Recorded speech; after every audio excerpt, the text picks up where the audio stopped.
మా యొక్క D6 news channel subscribe చేసుకోవడం ద్వారా మేము అందించే లైవ్ బ్రేకింగ్ నిరంతర వార్తలు మీరు చూడవచ్చు.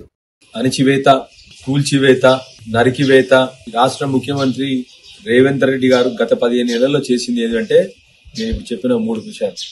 ఇక్కడ వేన అడవుల్ని నరకుడు, వన్యప్రాణుల్ని చంపుడు, హైడ్రాతో డిమాలిషన్లు, ఇవి తప్ప ముఖ్యమంత్రి రేవంత్ రెడ్డి గారు వచ్చిన తర్వాత రాష్ట్ర అభివృద్ధికి కానీ, రాష్ట్ర సంక్షేమం కానీ, ప్రజల సంక్షేమం కానీ, కట్టడాలు కానీ ఏ ఒక్కటి కూడా ఇప్పటి వరకు గత 15 నెలల్లో జరగలేదు. కేవలం అరాచకం, అణచివేత, విద్యార్థుల అణచివేత, ఆశా వర్కర్ల అణచివేత, రైతుల అణచివేత, మహిళల అణచివేత, ఎవ్వరు కనబడితే వాళ్ళని అణచివేయాలి, జైలులో పెట్టాలి, నరకాలే. ఇదే భాష, ఇదే ఆలోచన, ఇదే విధానం. గత కొన్ని రోజుల నుండి హైదరాబాద్ సెంట్రల్ యూనివర్సిటీ ఉన్న కేవలమైన కొన్ని ఆక్సిజన్ స్పేసెస్ ని కూడా అవిటిని కూడా ఇంత కూడా విచక్షణ లేకుండా మొత్తం HCU మొత్తాన్ని కొన్ని వందల బుల్డోజర్లు పెట్టి, కొన్ని వందల JCBలు పెట్టి నరికివేస్తూ అక్కడున్న పశువులను, అక్కడున్న వన్యప్రాణులన్నింటినీ కూడా చంపేస్తూ ఆనందం పొందుతున్న ముఖ్యమంత్రి గారికి మా విన్నపము, దయచేసి యూనివర్సిటీ భూములను కాపాడండి.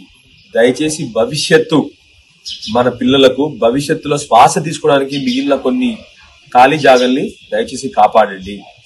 అదే విధంగా OUలో కనీసం నిరసన తెలపడానికి కూడా హక్కు లేకుండా మీరు విద్యార్థులపై చేస్తున్న అణచివేతని వెంటనే ఆపేసేయండి. మిమ్మల్ని విద్యార్థులు భుజంల మీద పెట్టుకొని ఆ రోజు మిమ్మల్ని గెలిపించినారు.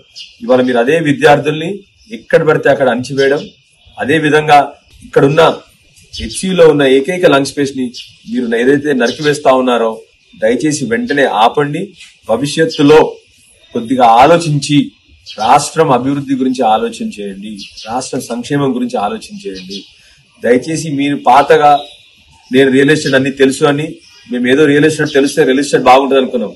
ఉన్న రియల్ ఎస్టేట్ పడిపోయింది, కానీ అక్కడక్కడ మిగిలిన భూములను మీరు ఏదైతే రియల్ ఎస్టేట్ ద్వారా వ్యాపారం చేయదలుచుకున్నారో దాన్ని వెంటనే మానేయండి. దయచేసి మళ్ళీ ఒకసారి మేము రిక్వెస్ట్ చేస్తా ఉన్నాను, HCU ల్యాండ్స్ ని దయచేసి కాపాడండి, అక్కడ ఉన్న వన్యప్రాణుల్ని కాపాడండి, అక్కడ ఉన్న చెట్లని కాపాడండి. Thank you. జై తెలంగాణ.